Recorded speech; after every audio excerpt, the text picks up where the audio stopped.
in the last round of cuts, who was another guard. So I thought that meant that Chance Little was definitely going to make the team. It turns out, I don't know nothing. Spoiler alert, guys. But moving on from Chance, also released Shaheed Salmon, Cam Sutton, tight end. Not that Cam Sutton from the Detroit Lions that has warrant out for his arrest. Our boy Cam here has been taking it on the shins the past few days. People have been atting him on Twitter thinking that he's Cam Sutton. The Detroit Lions Cam Sutton is who they think he is, because I guess Detroit Lions Cam does not have a Twitter. So they kept coming for my boy Cam over the past couple days. Sucks to see it, man. He just dealt with all that and then he gets released. So hate to see that one. And then Ty Smith, another DB, gets released. He was an older fella, about 30 years old, I want to say, from Townsend. Good player last year. Another guy that was highly rated, according to like PFF grades and all that stuff, man. Not a bad corner by any means, I don't think anyone would say. So you cut two corners, two very reliable corners, I believe. And now we're down to 50, guys. So now that we're down to 50, let's go ahead and take a look at that roster page real quick, presented by Thorn PFN, at Thorn PFN, the roster doc GOAT, the roster doc extraordinaire. This dude, again, you can't say enough about this guy, man. He is just always on there, updating the roster, giving us things that we can do, and giving us some things to look at. So starting out, we got the same quarterbacks, same three quarterbacks: Case Cookis, Troy Williams, Josh Love. Same three running backs, like I thought. Excuse me. And then the wide receiver room. So we saw that we released Rashard Davis. So that means we've got guys like Dawood Davis who are going to have to step up.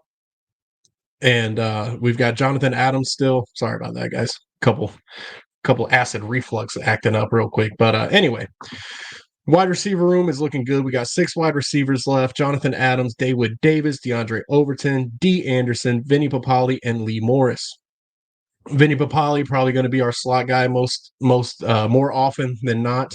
Wide receiver 1 and 2 probably going to be Jonathan Adams and Dawood Davis. DeAndre Overton is from the Philadelphia Stars, so he has a good connection with Case Cookis already. Tight end room, we kept 3 tight ends on the roster. Sage Surratt is Pat Ruffino was on the media call for the Showboats earlier this week, and he said that the coaches said that the tight ends, that Sage Surratt in particular, they kind of maybe overused him last year with the Breakers. He was one of the biggest threats on the Breakers offense besides Jonathan Adams, besides Johnny Dixon. Sage Surratt was right there. He was like the 3rd highest in receiving yards last year among all receivers, tight ends, receivers, everybody. So they're going to try to get Sage probably as another wide receiver, probably keep him more at the wide receiver position, less blocking for him and stuff like that. So we've got Wes Saxton Jr., a veteran. He's been around for about, I want to say he came out in 2015 was his draft class. So dude's been around for a while. The coaches have been impressed with him as well. And then we've got JJ Wilson sticking around, the big polar bear. Just an all-around utility guy for us, man. He can play fullback, he can play tight end, he can do some good blocking, he can play special teams. So I think we'll see Wes Saxton and Jay Wilson out there for more of our running packages, spread it out a little bit with Sage Surratt going out wide. Good tight end room, man. Love to see it. With the wide receivers, one of the things I forgot to mention, Dawood Davis and Jonathan Adams. Let me pull this bad boy out for you real quick. We had James Larson, another PFN guy, Pro Football Newsroom over there, put out a tweet saying that the UFL names to watch. Okay, be on the lookout, folks. Jonathan Adams and Dawood Davis. So Jonathan Adams has been in the league the past 2 years now. OC Doug Martin spoke highly of Jonathan Adams and Dawood Davis. When he was talking about Adams, he said that Adams looks faster than ever and has been outstanding in camp. Love to hear that, because Jonathan Adams, big play Jay. Feel like we're going to be seeing a lot of him going up and grabbing balls all over defenders' faces. And then we've got Dawood Davis. So Dawood Davis is an interesting one. He's from he played with Miami Dolphins in the preseason this past year in the NFL. Suffered a nasty hit in the preseason that actually ended up canceling the game.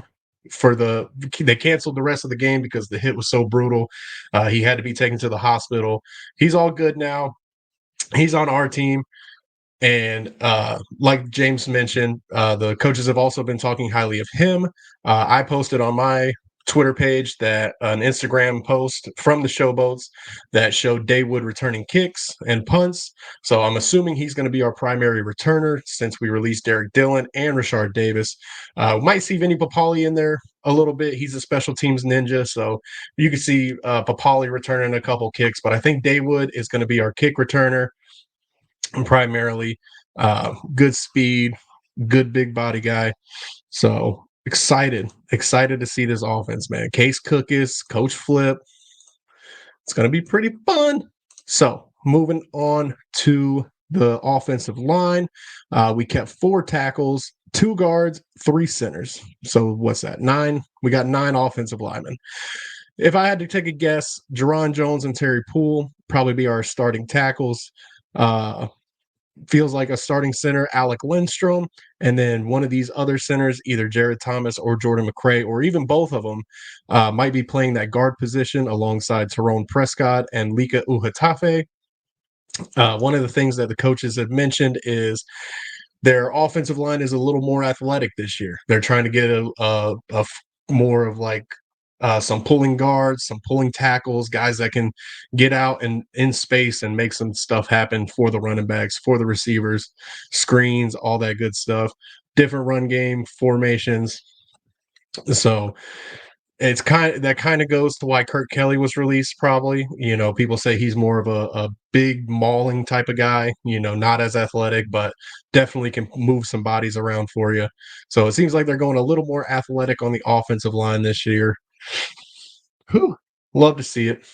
Defensive line. I was not too shocked here. One of the guys I thought that was definitely a cut candidate was PJ Hall, 28-year-old veteran.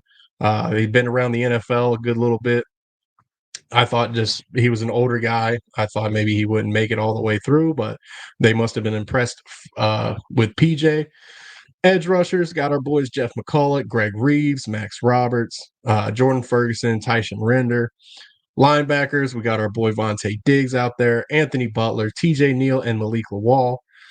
Going to the DB room, we're down to 4 DBs and 4 safeties. So we got Delrick Abrams, Nehemiah Shelton.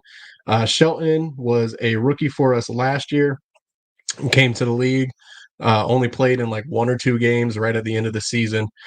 Kyrie Woods coming back is huge. Absolutely love him. The number 1 PFF graded defender or player. Number 1 graded PFF player in the whole USFL last year. TJ Green, Springling veteran, been around the USFL the past couple years. Safeties room, we got Christian McFarland, Dre Elder, Lamont McFadden, and Quentin Meeks. Specialists still all the same. So nothing too crazy there, man. That's the roster. This is what we're going in with. I think we're ready. Okay, we got a good matchup for week 1 going up against the Houston Roughnecks. We'll be at Houston in Rice Stadium playing those guys. Before we get on to that, one big piece of news, not a big piece of news, but in case you didn't see it, the UFL has reached an agreement with Sirius XM Radio. Pretty awesome to see this right here. Yep, UFL games to air nationwide on Sirius XM. So for any of the Fox Sports games, you can catch those games on Sirius XM channel 83, and any games that play on ESPN, you can catch those on Sirius XM channel 81. You can download the Sirius XM app for, there's going to be a couple regional games this year, so I bet you could probably set up your regional game, and then I don't know. Now that I think about it, I don't know how that's going to work with the regional games. So You guys listen and tell me, because I'm gonna be watching. I got 2 screens. I'm gonna be watching the regional games regardless. So I know what I'm gonna do. But that's awesome to see, man. You love the UFL, the showboats in particular. We just got our green light for the radio team's going to be covering us again. The fellas over there at New 98.9 News Talk, The Roar, Memphis, The Roar. I know it's 98.9. I don't know the official title. News Talk, The Roar. You guys know it. Eli Savoy, my boy Tyler Springs over there going to be calling the games. And it's awesome to see that Sirius XM is in the game too. Great way to grow the game, great way to get more casual fans involved, more ways to listen, more ways to watch. So always love that stuff, man. So let's get on to week 1 at the Roughnecks. So Roughnecks, I think this is one at first when the schedule first came out, I was a little nervous. The Roughnecks have a very, very good defense. Their defensive line is top notch, one of the best in the league. I don't think that's much of an argument. I think them and maybe the Boats, top 2. I don't know. Might be tooting my own horn a little bit too much, but week 1 at the Roughnecks, going to Rice Stadium, playing in Houston. I think we get the win here. And I think it's pretty easy. Okay. A couple things with the Roughnecks. They are down their starting running back, Mark Thompson, reigning USFL Offensive Player of the Year from last year. Absolute stud. Broke the touchdown record, I believe, with like 12, 13 touchdowns in the modern USFL. And he missed the game, 2 games, I think, and still broke the record. So them losing Mark Thompson is going to be huge for our defense. One less thing to worry about. I expect the defense to come out firing on all cylinders. Carnell Lake picks up right where he left off with new talented players, some of the old school players, and a nice melting pot of the new talent and the previous talent. So I got no problems on the defensive side. They also named their starter is quarterback Jarrett Gorentano.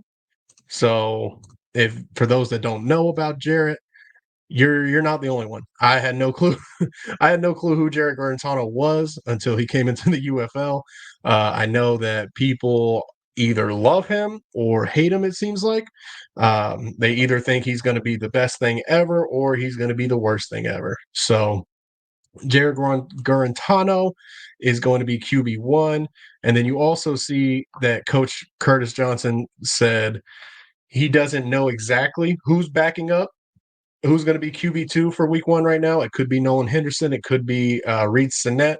So I don't think Houston knows what they're doing right now. I think, especially when it comes to offense, I think their defense is going to be fine. We're going to have to really work on offense, get the run game established early, and start airing it out with old Case and the boys. The Roughnecks secondary is a bit questionable. They just released Manny Bunch, another all USFL defender from last year. You assume they think that they have enough talent that they could have released Manny Bunch, who was a very talented safety. Like I said, their front 7 is what we're worried about. If we can put some cracks in that front 7, wear them down a little bit in the first half, and then open it up in the second half, get the run game going. It all starts with the run. You play action off the run. Coach Flip loves the play action. So establish the run early. Like I said, Houston, I just don't know. I don't think they know what they are. I think the Showboats are in a much better position. This is a great, great opponent to start off the season because we're going to start off 1-0, baby. So that's what I got for you guys this week, man. Thanks for watching. Got the new shirt, man. Go check it out on the UFL shop. This is the schedule T-shirt. It fits very, very nice. Very nice. It's got the schedule on the back. It's got like UFL logo on it as opposed to like the hat that still has the USFL logo on it. But check it out, man. And also, if you want some yacht club specific gear, you know where to go. Vintage Varsity 901. Hit up the yacht club. Hit up Bill Alexander. You can get a sweet flag like this for your tailgate, for your room, hang it outside, whatever you want to do, man. Just know we're starting off 1-0. So season's already off to a hot start. You can watch this game. It's going to be an easy one. As always, go Boats.